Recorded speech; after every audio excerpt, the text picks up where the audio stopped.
अरे हिंदू राष्ट्र, अरे हिंदुओं, अरे आरएसएस के लोगों, ये देश तुम्हारी बाप की बपौती जागीरदारी नहीं है। इस देश में मुसलमान भी रहता है, इस देश में ईसाई भी रहता है, इस देश में बैकवर्ड भी रहता है, इस देश में बौद्ध भी रहता है, इस देश में सिख भी रहता है। हिंदू राष्ट्र तुम कैसे कर पाओगे? हिंदू राष्ट्र बनाने का मतलब है कि तुम्हारे लिए मनुस्मृति तैयार है, तुम्हारे पीछे झाड़ू आगे हाड़ी, तुम्हारी शिक्षा को रोक दिया जाएगा। बाबा साहब डॉक्टर अम्बेडकर ने कहा था, हे मेरे अनुयायियों, तुम्हें संविधान की रक्षा करना। यदि संविधान जिंदा है तो मैं जिंदा हूँ, और मैं जिंदा हूँ तो तुम जिंदा हो। संविधान जिंदा है तो तुम जिंदा हो। बहन सीमा कुशवाहा, मैं तुमसे अनुरोध करना चाहता हूँ, बैकवर्ड के बहुत महापुरुष हुए, तुम ओबीसी समाज से आती हो, लेकिन जैसे ये समाज, दलित समाज तुम्हारा सम्मान कर रहा है, मैं चाहता हूँ देश में ओबीसी और बैकवर्ड भी तुम्हारा वैसे सम्मान करे तो मुझे खुशी होगी। लेकिन रामस्वरूप वर्मा कहते थे, बैकवर्ड ब्राह्मण के कहने से वो दलित पर जुल्म करता है। जितना बड़ा ब्राह्मणवादी और मनुवादी बैकवर्ड है, उतना बड़ा कोई नहीं। मैं कहता हूं, जब तक जाति रहेगी तब तक जुल्म रहेगा। ये सरकार के यहाँ पर जातिवादी लोग बेलगाम हो गए। जातिवादी लोग, जो उत्पाद है जातिवाद, उसकी जड़ में एक बहुत बड़ी समस्या है। इस जातिवाद के लिए आपको मालूम होना चाहिए, आप डॉक्टर अम्बेडकर की जयंती मनाते हो क्योंकि जब सत्ता बदलती है तो व्यवस्था बदलती है। उत्तर प्रदेश में बीएसपी की गवर्नमेंट आई तो सारे लोग घबराते थे, अरे काय की ताली बजा रहे हो? संसद भवन उनका है, विधायिका उनकी है, कार्यपालिका उनकी है, न्यायपालिका उनकी है, सारा का सारा मीडिया उनका है, तुम्हारा खाक है। जो ताली बजा रहे हो, तुमको विधायिका में आना पड़ेगा, तुम्हें संसद में पहुंचना पड़ेगा, तुम्हें जो है जज बनना पड़ेगा। मिटा दो जमाने से कुनबा परस्ती, मिटा दो लुटेरों की शोषण की हस्ती, मिटा दो ये जातीयता वाली बस्ती, मिटा दो गरीबों की फाका परस्ती। ये कब मिटेगा? जब तुम सत्ता में आओगे, हुकूमत में आओगे। हुकूमत में बहुत बड़ी ताकत होती है। राजा अशोक ने 84,000 बौद्ध स्तूप बनाए। जब आप सत्ता में नहीं आएंगे, ना कोई धर्म चलेगा, ना कोई समाज चलेगा, ना समाज की विचारधारा चलेगी। मैं आप लोगों से कहना चाहता हूं, जो यहाँ 14% वोट था बीएसपी का, 1% हो गया। जो 23% वोट था वो 12% रह गया उत्तर प्रदेश में। ये कौन सा परिवर्तन है? ये कौन सा आंदोलन है? तुम लोग चुप बैठे हो, आप लोग आते हो और झाड़ू में वोट डालाते हो।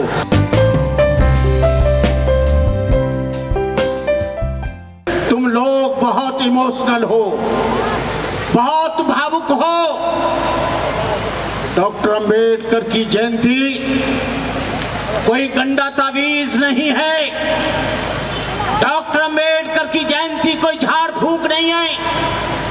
डॉक्टर अम्बेडकर जयंती कोई वैष्णो देवी का गाना नहीं है। डॉक्टर अम्बेडकर की जयंती माता ने बुलाया है, वो जयंती नहीं है। डॉक्टर अम्बेडकर जयंती एक चिंतन है, एक मनन है। तुम लोग डॉक्टर अम्बेडकर जयंती मनाते हो एक दिन, लेकिन तुम्हारा दुश्मन 365 वर्ष तक तुमको घेरने की तैयारी करता है। कभी इस पर चिंतन करना, तुम लोग अम्बेडकर जयंतियां करना भूल जाओगे, और शायद 2024 में यदि ऐसा हुआ तो ना तुम डॉक्टर अम्बेडकर जयंती मना पाओगे, ना तुम बुद्ध जयंती मना पाओगे। तुम लोग गाने में मशगूल हो रहे हो। तुम लोग अम्बेडकर जयंतियों में अतिथियों को बुलाकर माला डालने में और उनका स्वागत करने में इमोशनल हो रहे हो। तुम्हारा आरक्षण खत्म किया जा रहा है, तुम्हारे बच्चों की एजुकेशन खत्म की जा रही है, तुम्हारे दिन रात तुम्हारे ऊपर तलवारें चल रही हैं, और तुम लोग इतने इमोशनल हो, जो भी आ जाए उसको मालाओं से लाद देते हो, चाहे भंते करुणाकर हो। तुमको ये नहीं दिखा जा रहा है कि तुम्हारा डिमोशन हो रहा है। या तुमको पढ़ने का अधिकार दिया तो बाबा साहब डॉक्टर अम्बेडकर ने दिया। यदि बाबा साहब डॉक्टर अम्बेडकर तुमको पढ़ने का अधिकार न देते तो तुमको नौकरी कहां से मिलती? तुमको नौकरी मिली तो तुम बड़े बड़े बंगलों में और बड़ी बड़ी गाड़ियां लेकर वो एलसीडी का टीवी लगाकर देख रहे हो, लेकिन तुम्हारी नौकरियों के अवसर समाप्त किए जा रहे हैं। नौकरी कहां करोगे? नौकरी कहां करोगे? रेलवे बेचा जा रहा है, बीएसएनएल बेच दिया गया, बीएचएल बेचा जा रहा है, एयरपोर्ट बेचा जा रहा है, बैंकें बेची जा रही हैं, एलआईसी बेची जा रही हैं। जब सरकारी संस्थान नहीं रहेंगे, नौकरी क्या खाक में करोगे?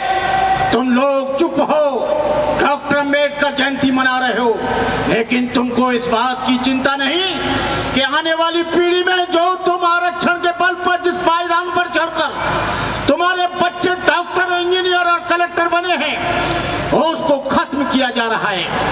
संघ परिवार और तुम्हारे सारे वजूदों को खत्म कर रहा है। तुम लोगों को सड़क पर आना होगा। तुमको मालूम है जब तुम्हारी अभिव्यक्ति होती है तो रतनलाल जैसे और रविकांत जैसे चंदन व्यक्ति को जेल में ठूस दिया जाता है। आपको मालूम होना चाहिए अलीगढ़ में सागवान सिटी में 250 परिवार शेड्यूल कास्ट के रहते हैं। उनको अम्बेडकर जयंती नहीं मनाने दी और उन्होंने कहा कि हम मकान बेचेंगे। हम उनके बीच में गए, अरे कायर और बुज़दिलो, मकान बेचकर कहां जाओगे? कलकत्ता जाओगे कि बंबई जाओगे? इलाहाबाद जाओगे क्या दिल्ली जाओगे? पूरे देश में तो जातिवाद है। कहीं भी चले जाना, जैसे कुत्ता मांस को सूंघता है वैसे यहाँ इंसान जाति को सूंघता है। यहाँ पर जातिवाद है, तुम उससे लड़ना। बाबा साहब डॉक्टर अम्बेडकर के ऊपर कहर ढाया गया, लेकिन डॉक्टर अम्बेडकर ने देश को छोड़ना पसंद नहीं किया। तुम लोग, तुम्हारा आरक्षण खत्म हो रहा है। जो 0 पर हमारे बच्चे का एडमिशन होता था, आज तुम्हारे बच्चे डॉक्टर नहीं बन पाएंगे। तुम्हारे पास 1 करोड़ रुपया नहीं है। तुम्हारे बच्चे इंजीनियर नहीं बन पाएंगे। तुम्हारे बच्चे पोस्ट ग्रेजुएशन नहीं कर पाएंगे। तुमको इस बात के लिए सोचना चाहिए। और मैं जा रहा था झंडे वाला पर बड़े बड़े, बहुत बड़े बड़े पोस्टर लगे थे। उसमें लिखा था हिंदू राष्ट्र निर्माण हेतु सम्मेलन। अरे हिंदू राष्ट्र, अरे हिंदुओं, अरे आरएसएस के लोगों, ये देश तुम्हारी बाप की बपौती जागीरदारी नहीं है। इस देश में मुसलमान भी रहता है, इस देश में ईसाई भी रहता है, इस देश में बैकवर्ड भी रहता है, इस देश में बौद्ध भी रहता है, इस देश में सिख भी रहता है। हिंदू राष्ट्र तुम कैसे कर पाओगे? हिंदू राष्ट्र बनाने का मतलब है कि तुम्हारे लिए मनुस्मृति तैयार है, तुम्हारे पीछे झाड़ू आगे हाड़ी, तुम्हारी शिक्षा को रोक दिया जाएगा। बहन सीमा समृद्धि ने 4 अपराधियों को फांसी के तख्ते पर चढ़ाया, लेकिन बहन सीमा समृद्धि ये मत भूल जाना, स्त्रियों को, शूद्रों को पढ़ने का अधिकार नहीं था। ये मेरे बाबा साहब डॉक्टर अम्बेडकर ने अधिकार दिया, जिसकी वजह से तुम 4 बदमाशों को खूनी की पद्धति पर चढ़ाया। हमारे यहाँ के ग्रंथों में लिखा है, स्त्री शूद्रो नाद्यताम सबड़े तपजत भरपूराम धारणा शरीर भेदो चाणे ज्यास छेदक सापत ताड़त पुरुष कहनता विप्र पूज गावे संता पूजे विप्रशील गुणहीना सुदन गुणगन ज्ञान प्रवीणा। ये लोग कहते हैं कि स्त्री और शूद्र के लिए विद्या वर्जित है। आज से 60 और 70 साल पहले कोई भी लड़की इस देश में वकील नहीं थी, कोई भी जज नहीं थी, कोई भी डॉक्टर नहीं थी, कोई भी इंजीनियर नहीं था, कोई भी आईपीएस नहीं था, कोई भी आईएएस नहीं था। लेकिन बाबा साहब डॉक्टर अम्बेडकर ने तुम्हें संविधान में अधिकार दिया। बाबा साहब डॉक्टर अम्बेडकर ने कहा था, हे मेरे अनुयायियों, तुम्हें संविधान की रक्षा करना। यदि संविधान जिंदा है तो मैं जिंदा हूं, और मैं जिंदा हूं तो तुम जिंदा हो। संविधान जिंदा है तो तुम जिंदा हो। संविधान में जो आर्टिकल नंबर 14, 17, 18 में जो आपको अधिकार दिया है उसकी वजह से आप यहाँ पर, लेकिन आज भी हम देख रहे हैं कि संविधान को पूरा तोड़ा और मरोड़ा जा रहा है, संविधान को पार्लियामेंट में चलाया जा रहा है, लेकिन यहाँ की सरकार चुप रहती है। आपको मालूम रहना चाहिए, रविकांत टंडन को उन लोगों ने, पांडे ने पीटा, पांडे ने पीट कर उनको दोनों के खिलाफ FIR हुई, लेकिन एबीपी के लोग, जो लोग एबीपी के लोग थे, अखिल भारतीय विद्यार्थी परिषद के लोग, वो उसको खींच कर ले गए और उसको जेल नहीं जाने दिया। जेल के बाहर गया तो वो शेड्यूल कास्ट का व्यक्ति गया। आज हमारी अभिव्यक्ति पर लगाम लगाई जा रही है। आज हमारी अभिव्यक्ति पर बहन सीमा कुशवाहा, मैं तुमसे अनुरोध करना चाहता हूँ, बैकवर्ड के बहुत महापुरुष हुए, तुम ओबीसी समाज से आती हो, लेकिन जैसे ये समाज, दलित समाज तुम्हारा सम्मान कर रहा है, मैं चाहता हूँ देश में ओबीसी और बैकवर्ड भी तुम्हारा वैसे सम्मान करे तो मुझे खुशी होगी, मुझे अच्छा होगा। रामास्वामी नायकर, बुद्ध, ज्योतिराव फुले, गाडगे महाराज, कबीर, ये सारे बैकवर्ड के महापुरुष थे जिन्होंने बैकवर्ड को सम्मान दिया। लेकिन रामस्वरूप वर्मा कहते थे, बैकवर्ड ब्राह्मण के कहने से वो दलित पर जुल्म करता है। जितना बड़ा ब्राह्मणवादी और मनुवादी बैकवर्ड है, उतना बड़ा कोई नहीं। कहीं देखोगे तो कहीं गुर्जर जुल्म कर रहा है, कहीं जाट को जुल्म कर रहा है, कहीं यादव जुल्म कर रहा है, कहीं कुशवाहा जुल्म कर रहा है, कहीं लोहार जुल्म कर रहा है। इस जुल्म की प्रक्रिया को तुमको खत्म करना होगा। मैं कहता हूं, जब तक जाति रहेगी तब तक जुल्म रहेगा। ये सरकार बहुत विधेयक लाती है, लेकिन एक विधेयक ये भी ले आओ कि जो सरनेम लिखेगा और जो जातिवादी सूचक शब्द लिखेगा उसका आजीवन कारावास होगा, जाति खत्म हो जाएगी।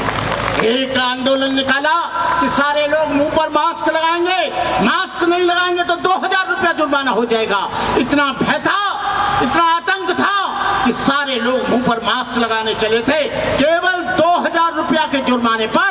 और जब 20 साल की सजा होगी तो फिर कोई भी जातिवाद नहीं मानेगा। ये जातिवाद इसलिए माना जाता है क्योंकि यहाँ पर जातिवादी लोग बेलगाम हो गए।